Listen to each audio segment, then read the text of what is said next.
नाजरीन, तहफ़्फ़ुज़-ए-दीन ख़त्म नबूवत मीडिया की मरकज़ी टीम का डायरेक्टर ख़ारिज और रहमान फ़ारूक़ी की क़यादत में अशरा तहफ़्फ़ुज़ ख़त्म नबूवत की मुनासिबत से दिल्ली, उत्तर प्रदेश, उत्तराखंड वगैरह का दौरा हुआ।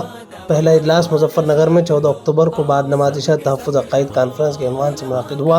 इसके बाद 15 अक्टूबर को सुबह तहफ़्फ़ुज़-ए-दीन ख़त्म नबूवत मीडिया और जामिया फ़ैज़ नासिर के इश्तराक से अशरा तहफ़्फ़ुज़ ख़त्म नबूवत का इख्तितामी प्रोग्राम मुनक़िद हुआ, जिसमें डायरेक्टर ख़ारिज और रहमान फ़ारूक़ी को तहफ़्फ़ुज़ ख़त्म नबूवत की मिसाली खिदमत के लिए अल्लामा अनवर शाह कश्मीरी अवार्ड से नवाजा गया।